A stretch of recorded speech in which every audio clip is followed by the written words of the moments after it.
Caribbean Newsline is brought to you by the Barbados Tourism Marketing, Inc.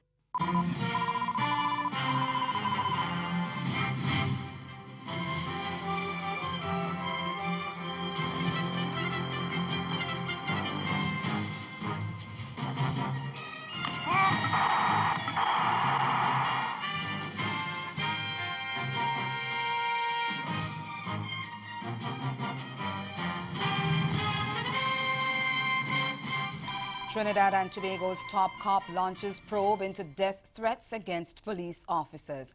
That's our top story in Caribbean Newsline for Monday, October 29th. From the CMC News Center in Bridgetown, I'm Nicole Best. Good evening.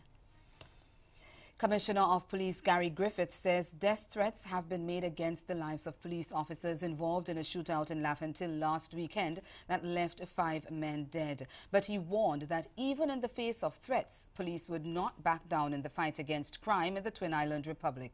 A statement from the police service says investigations into the source of the threats are being conducted. At the same time, lawmen are also investigating threats of bombs being planted at police stations across the country. We get more in this CNC3 news report. A day after police officers killed 5 people during a shootout in Trumakak, Lafentil, Police Commissioner Gary Griffith issued a stern warning to criminals, telling them not to challenge police with gunfire. But just days after, this 30 seconds video emerged on social media. In it, gunmen firing into the air, accompanied by a caption suggesting the battle lines have been drawn. While the origin of the video is yet to be determined, the TTPS stated that death threats and bomb scares were being investigated, and its leader, Gary Griffith, isn't taking them lightly as well. We don't want a war, but we are not drawing first blood. They did. I am going after individuals who are involved in gangs and criminal activities. You will be appalled to know the information we have of some of those individuals that were involved in that unfortunate shooting. Griffith is standing firm despite criticisms of the police's handling of the incident. These police officers now are being accused, ridiculed, and undermined by a minority, a very small minority, because it benefits them. It benefits them to probably sell newspapers. It is going to affect their clients, who are the same criminals they are trying to defend. So they are persons as well. I am not here to deal with them. The day that they support me, then I am doing something wrong. He maintained there is no death squad carrying out extrajudicial killings on behalf of the TTPS. Not at all. And again, the question, it is comical. At no time has anything like this come forward. And it's just some senseless, baseless accusations. The recent shooting has reignited questions over the implementation of body cameras.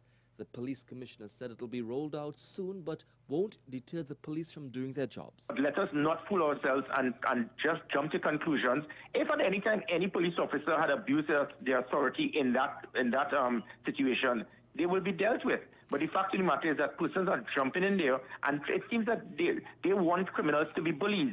And now when somebody now is coming forward to try to protect the rights of the citizens, they are upset. Well, guess what? The empire is striking back.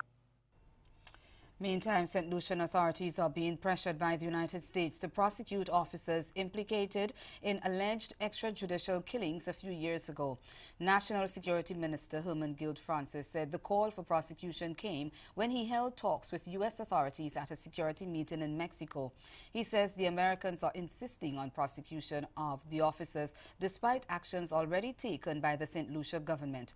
Francis, a former acting police commissioner, said, and I quote, "They want to see prosecution, and so we are going to try and see how can do that as expeditiously as possible," end of quote. Earlier this year, the minister dismissed a claim by human rights lawyer Mary Francis that police officers implicated in the investigation into the Restore Confidence operation of 2010-2011 or the resultant report from CARICOM's Implementation Agency for Crime and Security Impacts have been promoted. The report followed a probe into allegations of 12 unlawful killings by police.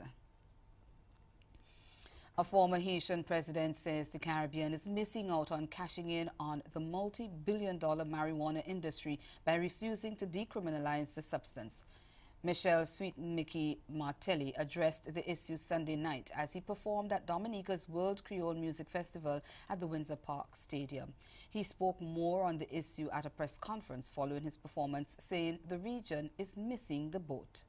It's a multi-billion-dollar business. And yet, they are trying to stop it in a few countries so they can have the monopoly. I mean, people are in jail right now because of marijuana.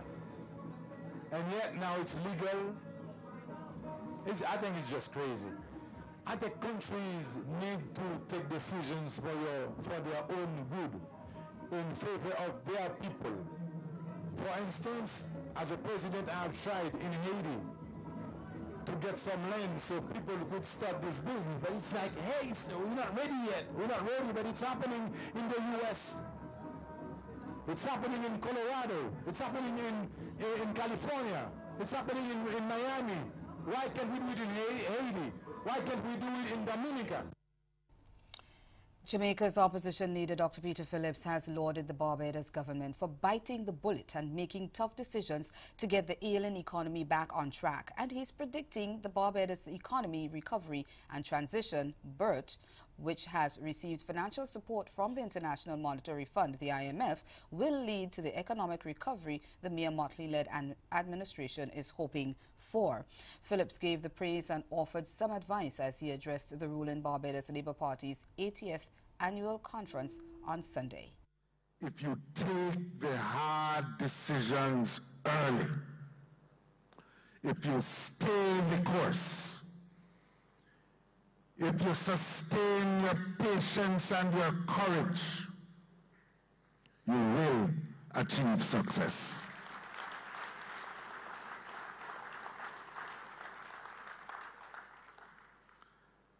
This is not a task for the faint-hearted,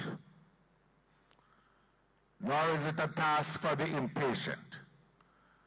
But I would say that with honesty and forthrightness and willingness to take the people into your confidence at every step of the way, they will walk with you and understand.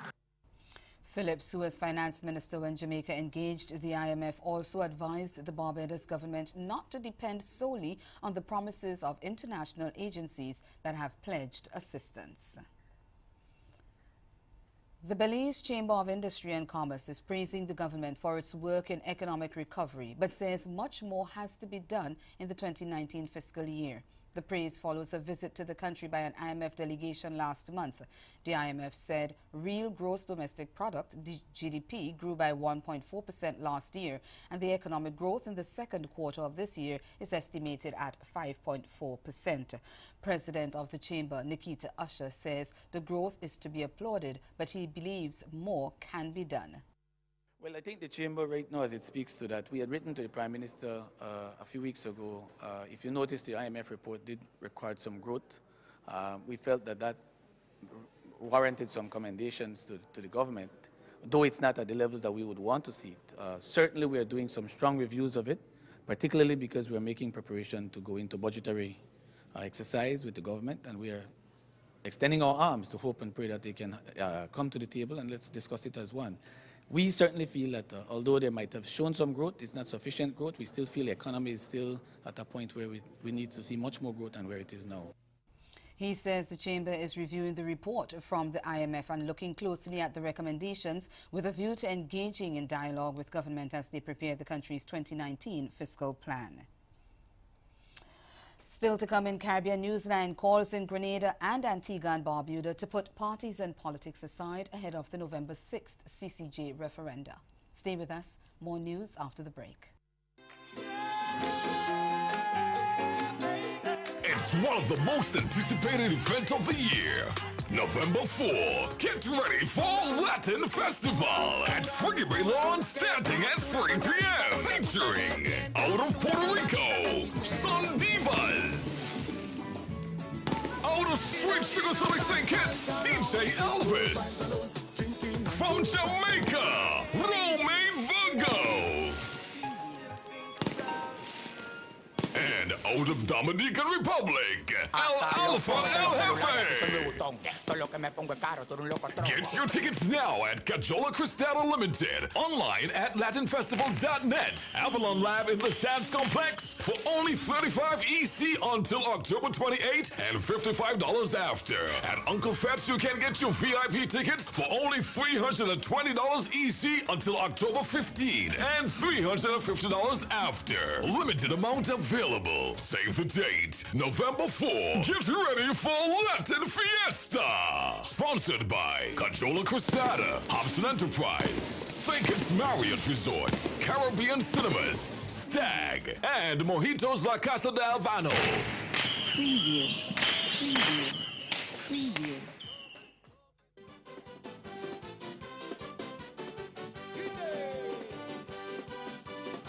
We didn't know that we would be doing this again, you know, but look, we are here.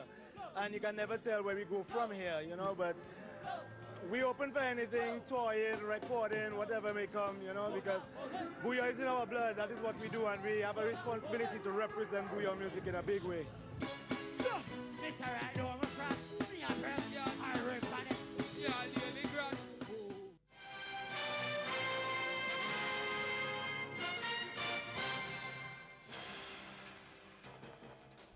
Grenada's Foreign Affairs Minister Peter David is calling on residents to put aside petty political differences and vote in favour of a referendum that will allow the island to replace the London-based Privy Council with the Caribbean Court of Justice as its final court.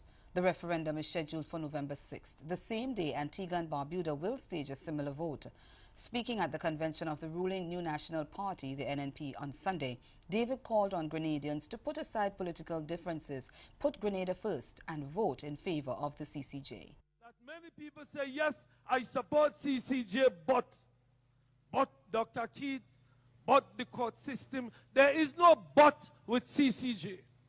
If you believe in CCJ, if you're NDC, NNP, PLP, whatever you are, let us vote CCJ.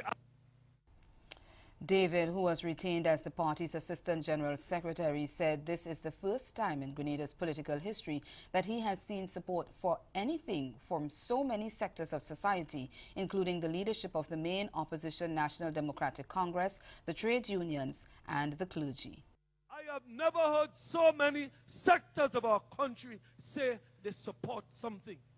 It is the one time when I see there's unanimity on an issue, where everybody says they support it. Well, if you do support it, vote for it. Because you cannot allow petty differences, and I'm speaking to my friends who are not here. You cannot allow partisan tribalism as we allowed in 1983, as we have allowed in some parts of the history of this country to determine what we do. If we support it, we support it.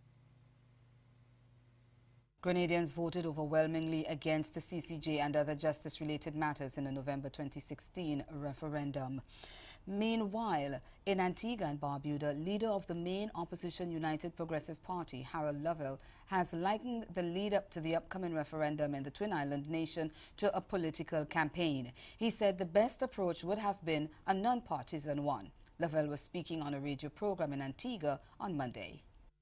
For me, the best approach would be a non-partisan approach, not necessarily a bipartisan approach, a non-partisan approach. The country, as we all know, is very deeply divided in terms of the political viewpoints of individuals. Antigua and Barbuda has never had a referendum before. This is our first referendum. So when we talk about going to the polls, immediately everybody puts on their political thinking caps. Earlier this month, Prime Minister Gaston Brown said he might be forced to mobilize the base of the ruling Antigua and Barbuda Labour Party to ensure that the yes vote succeeds in next month's referendum. But Lovell maintains that the CCJ issue should have been addressed from a national standpoint. The UPP has said it has told its supporters to vote their conscience in the CCJ referendum. Well, this week in Newsline Health, Caribbean countries are being urged to take immediate action to increase polio vaccination coverage to 95%.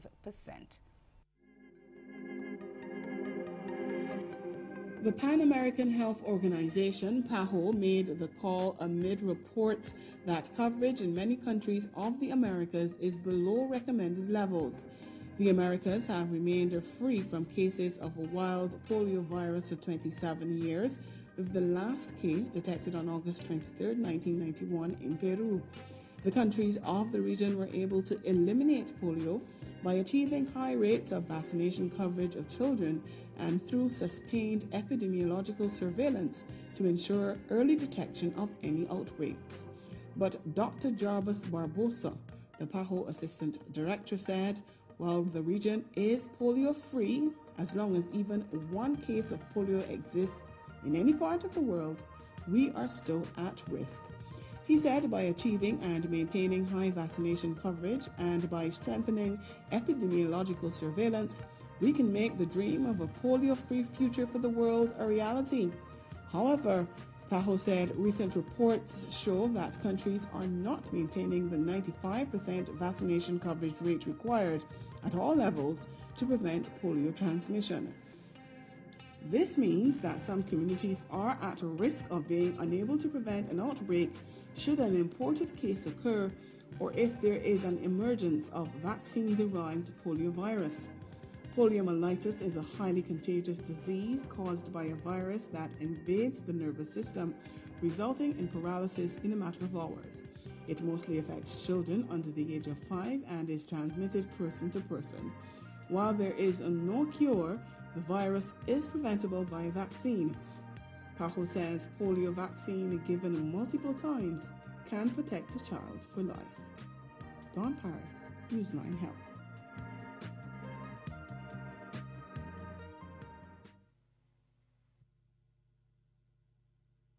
It's to our recent side from defeat at the hands of India. Stay with us. Sport is next. Hurricane tip comes to you compliments the Caribbean Disaster Emergency Management Agency and the Caribbean Media Corporation. Be prepared. During a storm or hurricane warning, turn your refrigerator to the coolest settings.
Well, the once great retail giant Sears filed for Chapter 11 bankruptcy this week, and at first glance, one wonders why it hadn't happened much sooner.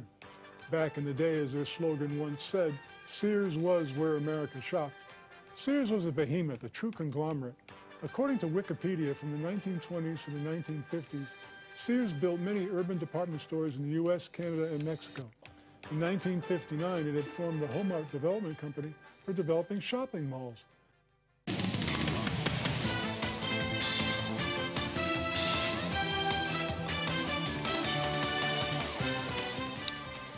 Captain Jason Holder's unbeaten half-century spared West Indies embarrassment, but they still suffered a record 224-run drubbing as India registered their largest ever victory over a test-playing nation in the fourth one-day international on Monday, chasing a mammoth 378 at Brabourne Stadium after opener Rohit Sharma and Ambati Rayudu blasted high-quality hundreds, West Indies slumped to 20 for 3 in the 6th over and never recovered. They were bundled out in the end for 153 in the 37th over to record their heaviest ever defeat to the Indians. The top order imploded with 2 needless run-outs, but the rest of the innings was wrecked by left-arm seamer Khalil Ahmed, who ripped out the middle order with 3 for 13, and left-arm spinner Kuldeep Yadav, who polished off the tail with 3 for 42. Let's look back at the West Indies runs chase. Starts off short of length. Oh, good shot. Terrific shot this. Gone straight to the fielder. Oh, that's a direct hit. Indians are celebrating. He's gone for a duck, unfortunately run out. Oh, this could be another chance. Yes! Another run out. There she goes. Beautiful. Strong appeal, and given. What a delivery. Gets it through the gate. Powell has to go. Oh, this time it left the batsman. That's the googly. Good bowling options for Virat Kohli. Fabian goes for 10 with 77 for 7. Fielder getting underneath it, but it'll cross the boundary. But good catch. Rohit goes for 8, 101 for 8. Bad delivery, too short. Oh, that's going to be a 6, yes. That's a massive one, and he's picked the right spot. There is no fielder there. Gets the bails off. He's still outside the crease. He's out. That should be a boundary. There's nobody there. No protection there. And he's got it. An easy single will bring up the landmark. He's played really well. Nice, very nice. Beautifully bowled googly. When you see the glow light coming up, it's Timber and India winning this one by a huge margin. Combined campuses and colleges Marooners etched their names in Caribbean cricket history when they brushed aside multiple-time champions Guyana Jaguars by 6 wickets on Sunday to capture their first ever regional Super 50 title. Playing in the final at the Kensington Oval, Marooners chased down a modest target of 204 to get home in the 38th over and crown an outstanding campaign which had seen them top Group B of the preliminary round. Opener Kyle Cobbin, averaging a paltry 19 in the tournament, put aside his wretched form to top score with an aggressive 72 of 53 deliveries, while Kajon oddly chipped in with 45. But it was captain Carlos Brathwaite who appropriately put the finishing touches on the victory with a typically bold, unbeaten 30 off 25 balls. Fortuitous boundaries here, early up, but good positive intent. Kyle Corbin smashing a few ones, taking the charge, taking initiative, getting some due reward. Very positive inside out here. One bounce in the ropes. This one going a bit straighter. To mid-wicket, get into a half century in quick time. That was the start that they needed. Big shot here, all the way for 6 over mid-wicket. On the charge, Kyle Corbin. But he did fall eventually for a well-played 72. Castano, the man doing the damage there. Django was dropped early in his innings. Christopher Banwell. Then he chipped down the wicket and he launched one over, low on for 6, but fell shortly thereafter. Simple catch in the end to Christopher Banwell. Ramal Lewis, the bowler. Couple of fours from Utley inside out, his favorite shot. This one through the cover, smashed all along the carpet. Then he fell coming towards the end of the innings. Well caught there. Ramal Lewis off for Mario Shep had a good short ball on that occasion. This brought the captain, Carlos Brathwaite, to the wicket. He played some smashing strokes. He had some fun through the covers here. Good timing and placement as well. This one, slug sweep. Way over long on into the crowd for 6. Caught one-handed as well. Then Drake's fell, another good short ball. Mario Shepherd, the bowler again. Carlos Brathwaite smashing that one past point for 4. And this was the moment, the winning moment. Nicholas Curtin pulled in front of square. Wonderful 4. Sparking wild celebrations here at the Kensington Oval. Lewis Hamilton finished outside the podium for only the 4th time this season as Red Bull's Max Verstappen dominated the Mexican Grand Prix on Sunday. But he became the joint 2nd most successful driver of all time when he clinched the 2018 title and the 5th of a decorated career. His nemesis Sebastian Vettel finished 2nd, while the other Ferrari of Kimi Raikkonen rounded out the podium, starting the race from 3rd on the grid and needing to finish 7th or higher to clinch the title. The 33-year-old Mercedes driver battled tire issues at the Autodromo Hermanos Rodriguez before crossing the line to take his place in history alongside Argentinian Juan Manuel Fangio.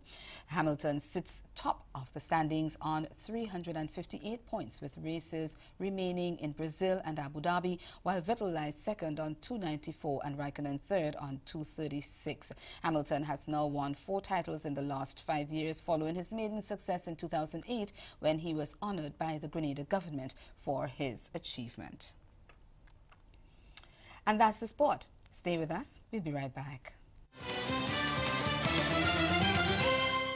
Caribbean Newsline is brought to you by the Barbados Tourism Marketing, Inc.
Again, the major developments of this day. Trinidad and Tobago's top cop launches a probe into death threats against police officers, but he warns criminals that lawmen will not be deterred.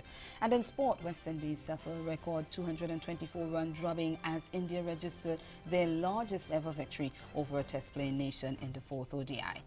That's Caribbean Newsline. For news and sport around the clock, subscribe to KanaNews.com. And for more of our programming, log on to CaribVision.tv and check us out on YouTube. We'll be back here again tomorrow. But from all of us at CMC News, thank you for watching. Have yourselves a good night.